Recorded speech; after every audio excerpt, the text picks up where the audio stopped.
Shall we? Yeah, let's get into it. Oh my God, I'm so nervous. Let's try and be efficient about this. Let's be super efficient, which is what we say every time. Let's be soups efficient, okay? Soup's a fish. Soups a fish.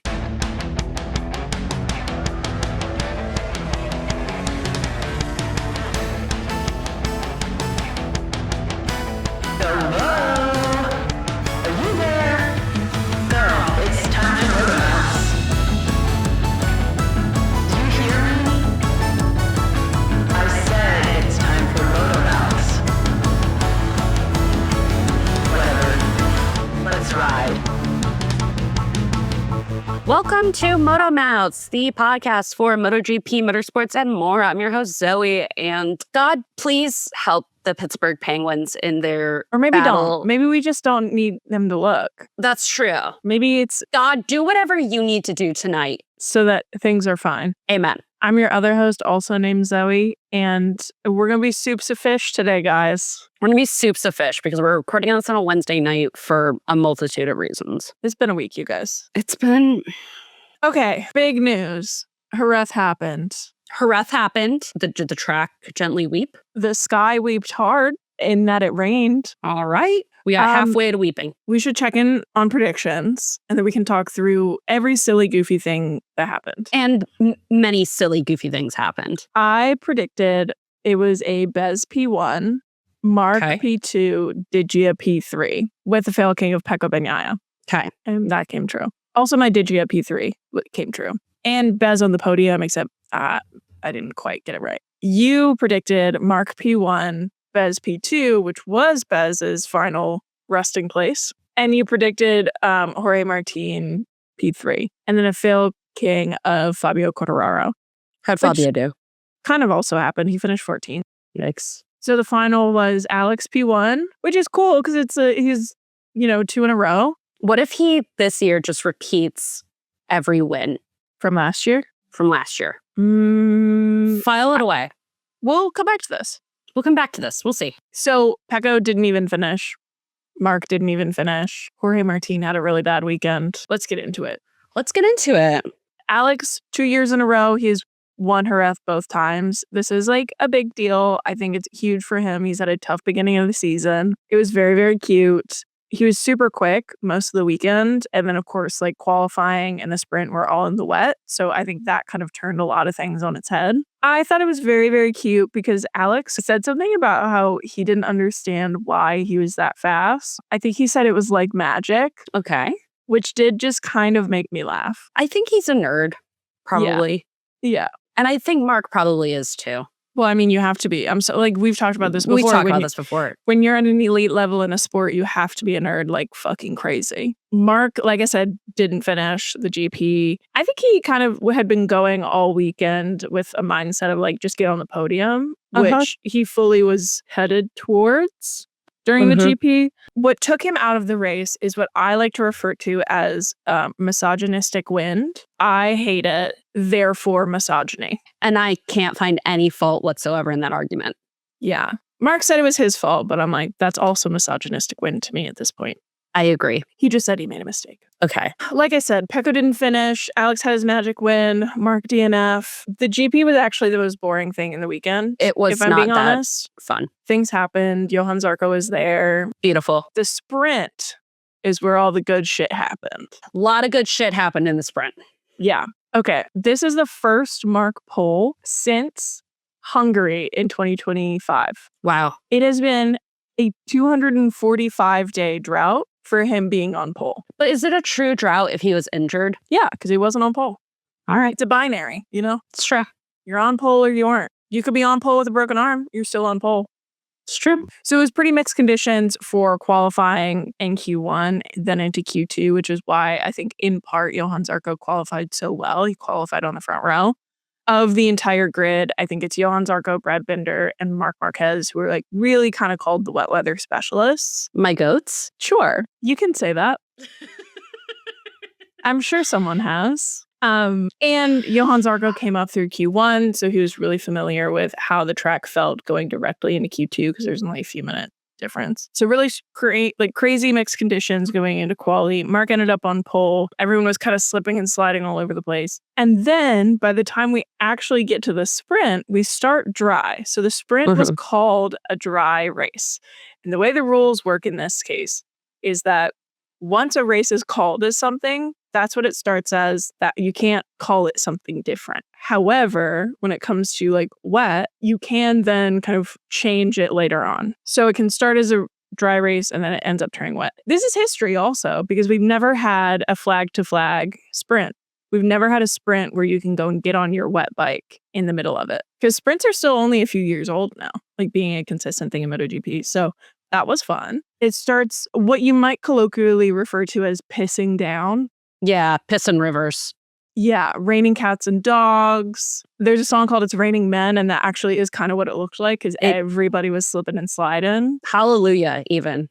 Sure. This is like 5 laps to go. Marc is, I think he was down in maybe second or third. A bunch of other people have already kind of crashed. He crashes out.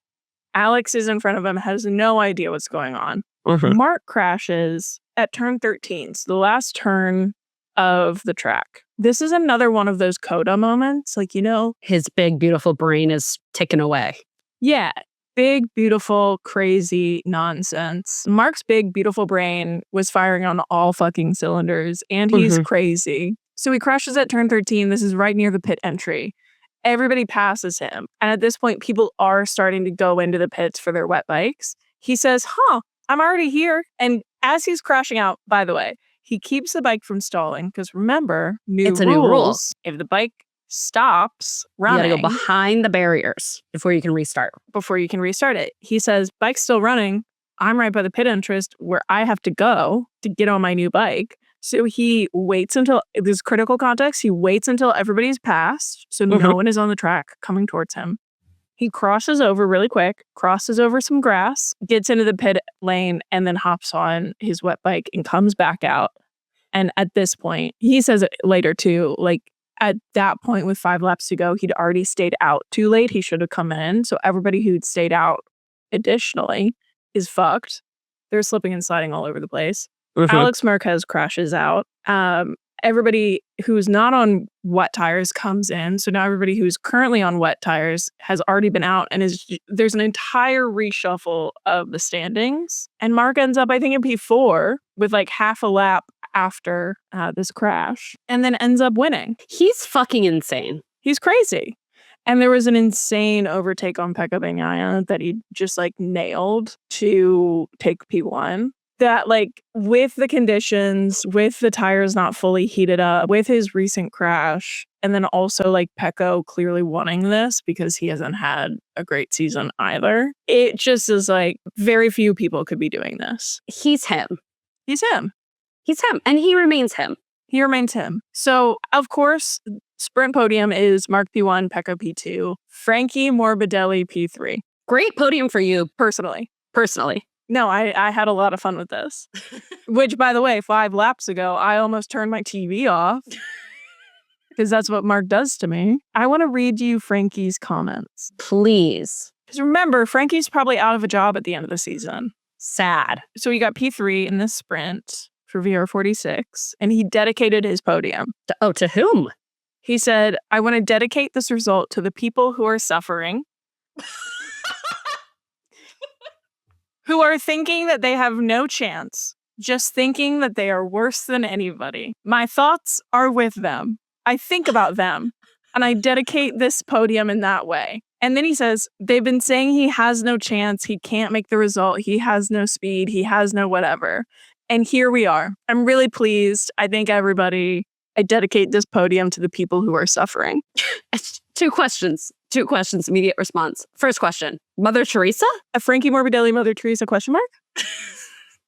Second question, is Frankie Morbidelli the reason why the Pittsburgh Penguins won games 4 and 5? You said it. He's also in Piss Yellow. I've connected the dots. I just love Frankie.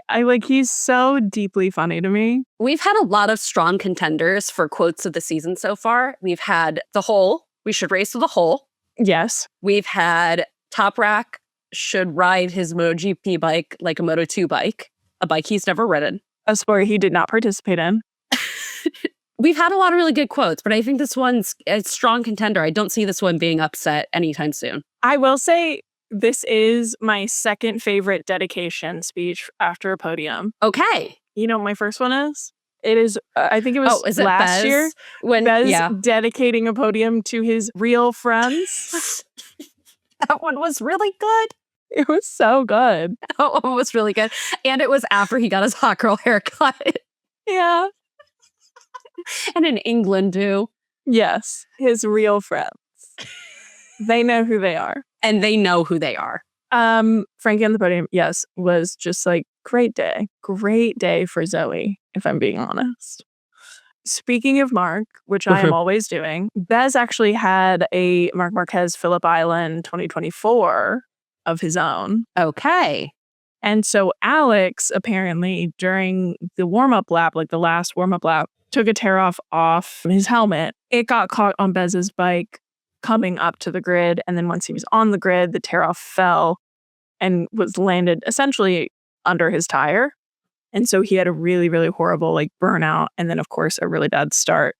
And in the vein of he's him, it's just kind of like, well, of course, Marc recovered. Bez is on the best bike right now. Should he have not also recovered? Well, I mean, I guess it gets down to at the end of the day, it's experience in being him. Bez isn't there yet. And I love him. But he's not there yet. No. It was very funny because Bez and Alex, who are like the proxy warriors of all proxy warriors in like Sepang 2015 Fallout, were having a giggle. They were kikiing all weekend. They were queening out. It was hilarious. I love that for them. It's just like, oh, is war over? Are we done here? What's going on? I guess it is. Okay. And then, of course, I do think we need to talk about Yamaha. Speaking of suffering. It's bad. Speaking of suffering. It's bad. Fabio Quartararo said, and I quote, "I'm not stupid. I know how to ride a bike." Jesus Christ. Also, verbatim, I think something my dad said to me when he was trying to teach me how to ride a bike. Alan. Okay, so then of course, like after the sprint, we're going into the GP. Everybody's knickers are in a twist over this whole Marc situation. And because it's Marc, everyone's like, he should get penalized. It was giving Edmonton Oilers puck drama, where there was no drama whatsoever. But for some reason, a certain subset of people are very upset about it. Well, it's funny because, like, here's the thing. They don't have a point because the puck crossed the goal line. We all saw it. Well, he didn't break any rules. Yes. The problem is the regulations don't have a rule for this. So it is exactly like the Edmonton Oilers puck situation, actually. Yes. Jesus Christ. Okay. What just happened? Tippett on the Flyers pushed a Penguin over Shilov, which led to fisticuffs. And then there was going to be a baby fight, and they took away the baby fight from me, which I just think, like, let the babies fight. No, they need to learn. These learn. So regulations don't specify a point where you have to enter the pit lane. The only thing they specify is the certain white line that cannot be crossed. You have to like not touch it. And that's the only thing they specify. And Marc didn't touch it. This is like very much a 1-to-1 of the puck situation, actually. Yeah, I think it's like funny. It's very funny. Johan Zarco, who had a great weekend, did specifically say Marc shouldn't have won the race because when he crashes in the last corner, it means he'd already decided not to pit. So he would have passed the pit entrance, then crashed at turn 13. So if he's at turn 13, comes back to the pits, that means he's going backwards on the track, and you can't go backwards on the track, or you don't. Is what he said. If he doesn't get a penalty, that's frankly very strange. Then people will say that he knows the rules better than anyone else. But I don't think so. He's just incredibly lucky. But it's both. It's a yes and. And it's both, and it's also not luck. Because Marc has both the best and the worst luck in the sport. It's the Michael Schumacher of it. And the Max Verstappen and the Sebastian Vettel, where you gotta know the rules inside and out in order to break the rules. Yes. And like, listen, I think Marc knew that there's no real rule on where you can enter the pit lane from. But I also think he's incredibly lucky to have crashed where he did, while also having some of the worst luck in his career, like just in general. I don't think you can look at Marc and be like, wow, his whole career, lucky. Just not how it works. Okay, so race weekend happened. Hell yeah, brother. What immediately happened after that is the Jerez test. It did happen. There's not like a ton to talk about with the test. Aprilia came out with some really insane looking new aero on the front of the bike, which like as they should, because Use it or lose it. What they've been doing for the last 2 years. And I say, why not? Use it or lose it. Overall, Aprilia looked really great. When you look at the 4 riders for Aprilia, the 2 Trackhouse riders were working on their own setup, so they weren't really testing anything new.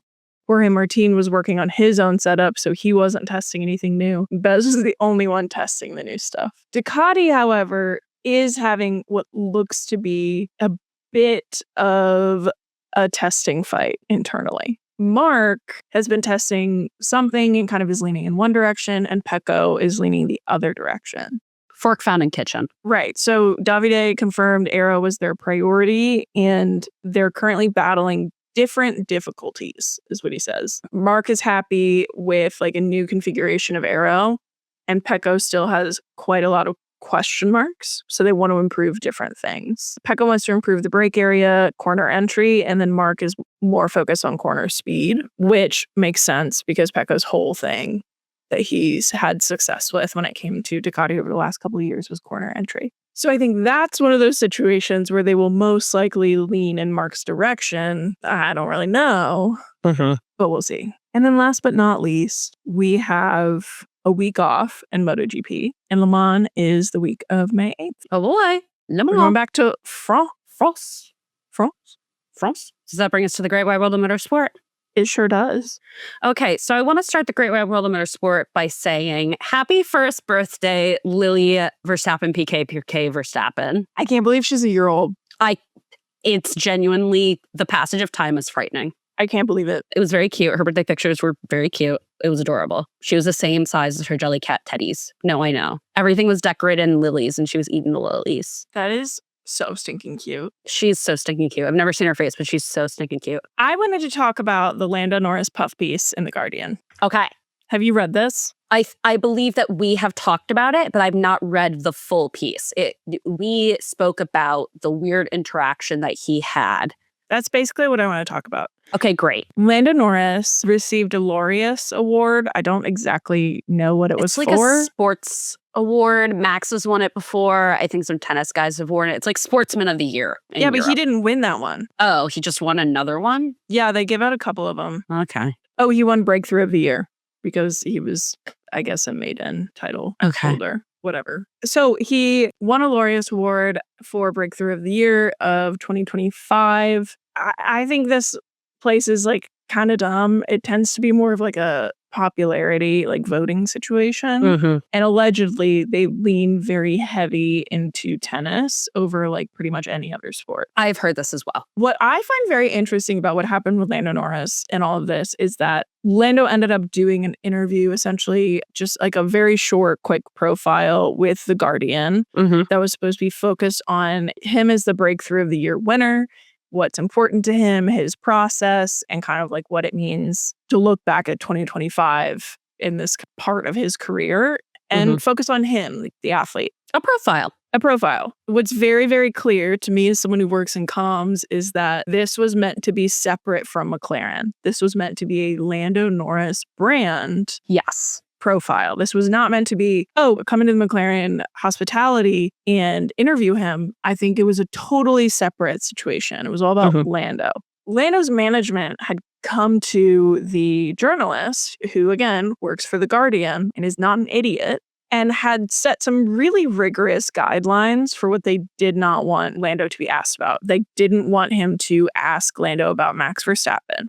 They didn't want him to ask Lando about the newest regulations in F1. They didn't want him to ask about anything that you could kind of like his expectations for the year of 2026 season. They put a lot of like very strange barriers up, which it's normal to do. Very normal to do. But the journalist makes this point, well, then what the fuck else am I supposed to ask him about? Yeah, that's the issue that kind of is at the heart of the war between PR and journalists. Yeah, exactly. So he gets into the interview and is sitting with Lando, and he's like, because again, he's been around forever and he knows what he's doing. He says, all right, I'm going to ask. And so he asks, I think, about the regulations. And there's someone on the phone and there's someone in the room with the two of them. And both of those individuals are like, we're not answering those questions. And Lando himself, sitting in the room with the journalist, goes, what? What do you mean? By the way, That's a huge mistake too. a huge mistake, but also I don't think uncommon. If it's not like a politician, I don't feel like people are really prepped on what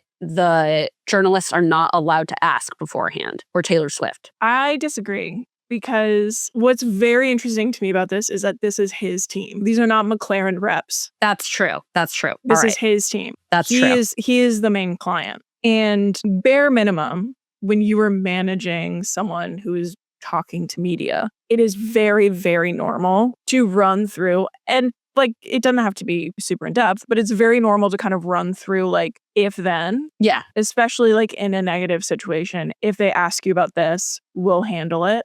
All of these kind of things. So multiple times this journalist asks Lando about regs, asks if McLaren and Lando Norris feel comfortable taking the fight to George Russell and Kimi Antonelli and Mercedes. Both of these reps kind of jump down his throat and are like, we're not answering those questions. And Lando again says, why can't I? That's a very normal question. Why can't I answer that question? And his PR people are like, we're not answering that. He then goes ahead to answer it, and he says, the most milquetoast, we feel confident, we feel the car's in a good place, the team's in a good place, the factory's in a great place, we can bring the fight to them. Which is now, if you just let him answer that question, it wouldn't have been a story. And then the last thing is, he starts asking about Max Verstappen. Like, if Max Verstappen quits, like, what does that mean to F1? Like, what does that mean to the sport? They're like, we're not talking about this. We're not doing this. We're not doing this. And Lando again is like, what are you doing? The last thing that happens, that again, and it's just like, why are you guys doing this? By the time they end the interview, the rep on the phone says the most insane shit about Max Verstappen. He says, as if talking on behalf of Norris, quote, Max is an amazing guy. Max is the best person ever, and we love him, quote. Ew. Oh, I don't like that. Oh, that makes my skin crawl. Oh, I'm having a visceral reaction to that. I don't like that at all. Yeah. Ugh. And then obviously Lando leaves, and I think it was the rep in the room kind of like starts to like chew this journalist out. And he's like, hey, like, I've been doing this for decades. I've interviewed athletes my entire career. I've run sport industry stories my whole career. This is not how people do this. No. And now they're the story. No. And now they're the story. That's the whole thing about this, is that I've been on both sides of this. I've been on the side of the journalist. I've been on the side of the brand. Just let the journalist do what they want and sort it out later. I feel like in F1, as fans, we talk about media training all the time, where it's like, oh no, like they media trained Ollie Behrman. And it's like, they didn't. They did not. They didn't. I can tell you that right now. Media training is not real. It's not a real thing. It's not a real thing. It's like the biggest myth of all myths. It's not a real thing. And if anything else, like, this situation proves that, in my opinion. I agree. Because if Lando Norris was, quote, media trained in the way that like we have mythologized that media phrase, he would have been able to no comment his way through this whole thing, and it wouldn't have been anything. The PR people also wouldn't have interjected. And this is my major issue with the whole situation as like a comms professional. Because what the fuck are you doing making any sort of comment on anything to do with your client's industry, workplace, coworkers, competitors? You should not be operating as a mouthpiece at all in this situation. You should be invisible. Seen and not heard. It is absolutely insane to me, because here's the other thing. The grand secret of PR, comms, professionals working with journalists is that this situation happens all the time. It happens all the time. Yes, it's a daily occurrence. But when you don't piss off a journalist, they're not going to talk about it. They'll let a lot of shit go to make sure they have continued access. It's a relationship, and the better willed you are and the more access you give, especially early in someone's career, the more control you have later on. So as a journalist, it behooves them to say, I saw you guys fumble. I'm going to catch that and I'm going to put it in my pocket so it doesn't see the light of day. Now you owe me one. Yep. Now I get first dibs. Very simple. This is a relationship that exists at the heart of every subject-writer relationship. So it's incredibly interesting to me that this guy has had this very long journalistic career. And he said, actually, I'm telling everybody about this. That's how batshit it must have been. Yeah. Also, you know what it says to me? I don't think that this journalist has very much respect for Lando Norris. He very much doesn't. Because regardless. Here's the other thing. Lando sits there and he says, I'm happy to answer a question about like something about this season. And his PR people say like, no. Lando then says, I'm not the boss. Okay. All respect gone. When the journalist protests and is like, you are. Yeah. He goes, oh, like, okay, yeah, like I'm happy to answer the question. And his representative says no. And Lando again says, I'm not the boss. And like you leave this interview and you're like, whoa. I just think it's really funny that the spineless, whiny baby is now getting a reputation from multiple people, from a British paper, a British journalist in British paper, that he too is a whiny, spineless baby. And I think like if Lando had kind of like stood his ground and been like, yeah, I'm going to answer the questions, like that would have been one line. Like his PR representatives would prefer he not answer these questions, but he did anyways. And we'd all be like praising him from here to kingdom come. But now this is a story. Like it blows my mind. They fumbled this situation so fucking badly. In so many different ways. They bungled it. I straight up said, you could teach this. This is a case study.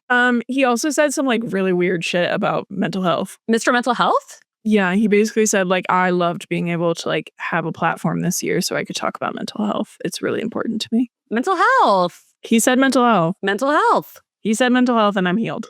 Mental health. So Lando Norris is spineless and has no idea what he's talking about ever. Mental health. We knew this. Speaking of things damaging to my mental health, we're headed to Miami. We're going racing.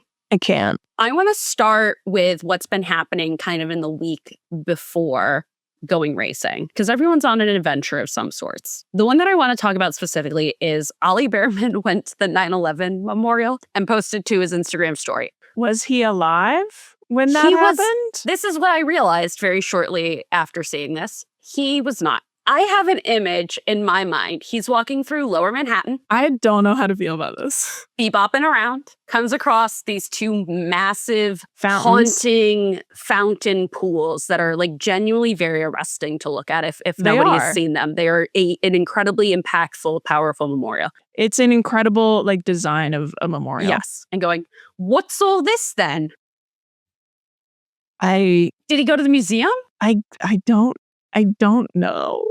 Did he go to the Fulton Street station, which is the worst subway station in the entire New York City subway? This just like, really reminds me of when VR46 like launched a bike for CODA in New York City, where it's like, yes. Why? It's just like, oh, the things that like you think about America are not the things that Europeans think about America. Right. And like we knew that, but it's also like, did we? I just like don't think I would post a picture of myself posing at the 9/11 memorial and be like, I was a tourist. To his credit, it was just a photo of the fountains. Okay. That's fair. It's so crazy to me that he didn't exist. He didn't exist by a lot of years. It's not a little bit of years. Oh, God. It's like 4 or 5 years, by the way. We got to move on. I can't. And also, why didn't he take Oscar Piastri with him? Why would he? Do you not remember what Oscar posted on 9/11? Oh, when did he post? He posted a picture of him in an airplane cockpit. Oh my God, I forgot. It's so crazy because it's like, do you remember that one girl being like, I can't believe like this guy who murdered his girlfriend is getting all this love and attention because he drives an F1 car. And people were like, hey, Oscar Piastri is not Oscar Pistorius. And then Oscar was like, actually, I did do 9/11 and also I'm from Monaco. And China. Also that. So funny. This sport is goofy. Okay, so this is like less fun, but is deeply goofy in my opinion. You know who Zach Brown is?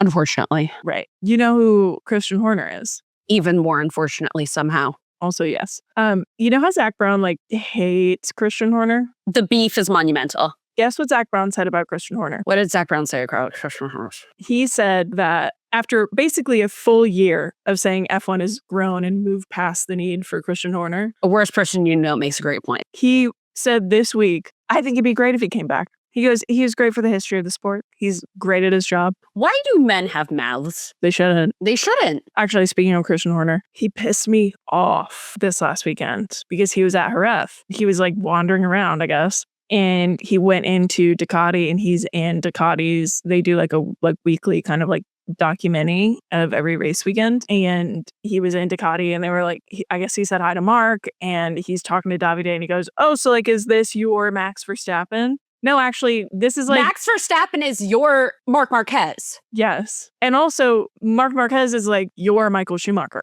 That like, that's... It doesn't work like that, but like, that's what we're talking about. What are we doing here? Why do men have mouths? It's just like, and everybody laughed, of course. Of course. Bunch of chuckle fucks. Yeah, exactly. One other thing about Miami. So because we have all these new regs and because Miami is a sprint weekend, the only practice the whole weekend is now an extra half hour long, which I think they should stick around with for every sprint weekend. I agree. Speaking of other things at Miami. Yes. Mercedes. We got to talk about the liveries. We got some one-eye, one-horn flying purple people ears. We got to talk about liveries. So Mercedes is purple, and it's the worst kind of purple. It's like Grimace purple. It's so bad. The Phoenicians are retroactively 6,000 years later saying, we're done with this. We're taking purple away from you guys. It's really bad. It's just like, where in your brand color scheme does this make sense for you? It's a sponsor, of course.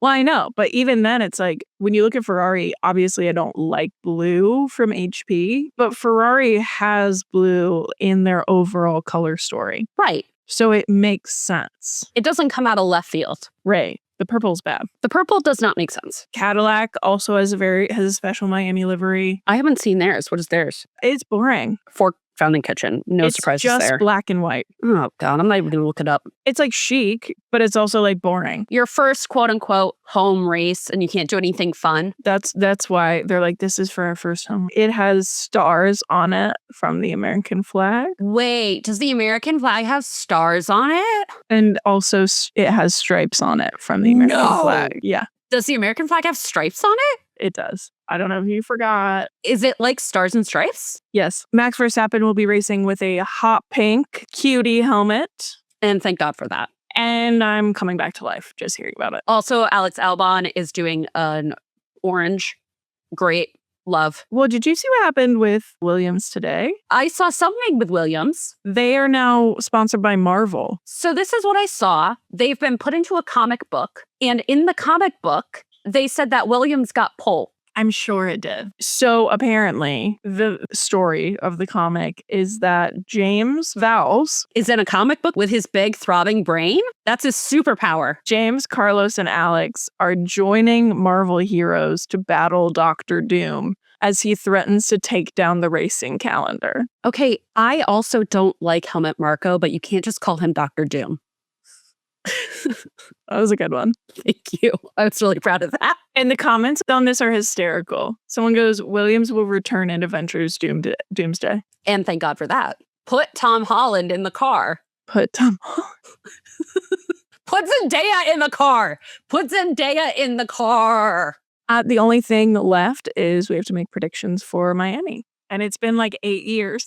It has been a full month off, and it was the most peaceful, wonderful month of my life. Yeah, weirdly. My predictions, I'll go first. Alex Albon P1. By the power vested in him from Marvel. It's not going to happen, but I want to put this out there because if it did happen, it would be the funniest thing of all time. And I just really need that right now. George Russell P2, Kimi Antonelli P3, Lewis Hamilton Fail King. I'm going to go with a George Russell P1.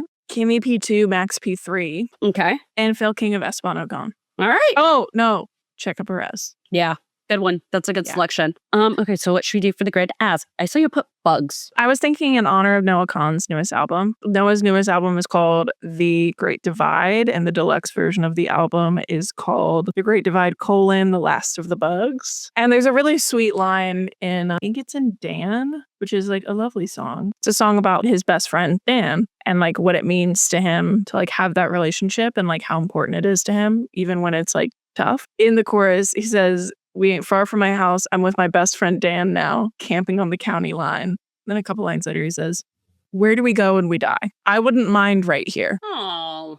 No, I wouldn't mind at all. Okay, well, that's very nice. But the point is, the bugs. The bugs come from, there's like a lot of bug motif in the album. And Dan, he says, "Flip a rock, see the bugs sleep in sound. Hey, that's us." They're bugs. They're just little bugs together. That's very sweet. That's how I feel about my friends. Oh, my bugs. So we're doing riders and drivers on the grid as bugs. So for the uninitiated, the grid as ... is a moment in our podcast where we categorize a handful of riders and drivers from across the great wide world of motorsport. It's a person, place, thing, idea, concept. And for what Zoe just said, we're going to do bugs. The grid as bugs. Bugs. Yay, bugs. I would like to go first. I have quite a few. Oh boy, a bug. A bug. The VR46 Academy is an ant colony because they are just like doing their thing. Can I follow up on this? Because this is actually going to be one of mine. Kimi Antonelli is the little bindle stick ant from A Bug's Life that does the inventions. Yeah. That was genuinely what I was going to say. I think while he is also part of VR46 Academy, Marco Bezzecchi is a ladybug. Don't ask me why. They're both cuties. You and I That's have, it. and you know this, you and I have very different opinions on ladybugs. We do. Marc Marquez is a butterfly, but like a really ugly one with some little wing injuries that somehow is still beautiful. A moth? No. Actually, maybe it is moth, because then he keeps throwing himself into a destructive path. Yep, moth. Totally. Yep. Totally. Valentino Rossi, spider, obviously. For some reason, Fabio Quartararo gives millipede, and I think that's just because he's like tall for them. I think it's the pearls. I don't understand how you got pearls to millipedes, but I love you. Are they not? I'm thinking of caterpillars. What? Like the little hungry caterpillar that he's got like the segments, like the circles. Sure. And then around the necklace. Sure. Jorge Martin is a gnat because I think he's really annoying. All right. Okay. I'm with you all the way down. As I said, Kimi Antonelli is the main ant from Bug's Life. Max Verstappen is a caterpillar. You were kind of onto this. What? He's like an ugly little caterpillar that turned into something beautiful. Okay. I'll take it. Yeah. Fernando Alonso is a cockroach. He cannot be killed. I mean, yeah. Easy. And then finally, I think that George Russell is a cicada because he never shuts the fuck up. Yeah, he do be making loud noise all the time, endlessly. Rubbing them legs together. Mm-hmm. If anyone on the grid can do that, it's him. Actually, those are crickets. Both. Crickets do the leg thing. Okay, well, he's a cricket and a cicada. Perfect. It's like north-south Mason-Dixon line. Right. I think that Isaac Hadjar is a pill bug. Yeah. Because at his square head. Yeah. Alex Albon is a stick bug. Oh, yeah, totally. And crucially, Alex Marquez. The two Alexes, stick bugs. Yeah. Who do you think is an earthworm? Bez. And Bez would ask someone if they would love him if he was still a worm. That's what I'm saying. I would put money on the fact that he's asked someone that before. And it was Pecco. And Pecco said, "Why are you a worm?"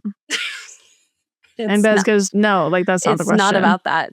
That's not the question. Would you love me if I was a worm?" And Pecco would go, "Well, yeah, I guess." And that is word for word a conversation that's happened. That's what's happened. Totally. Meanwhile, he asks Frankie, and Frankie goes, "Of course. Yeah, of course. I would build a little worm terrarium for you." Of course. That brings us to the end of the podcast. Come hang out with us on Instagram, TikTok, Threads, YouTube, and then make sure to like, share, rate, review, subscribe to, engage with, comment on any and all of the above to help the podcast grow. We really appreciate it. And let's keep chatting soon. Okay, bye. Okay, bye.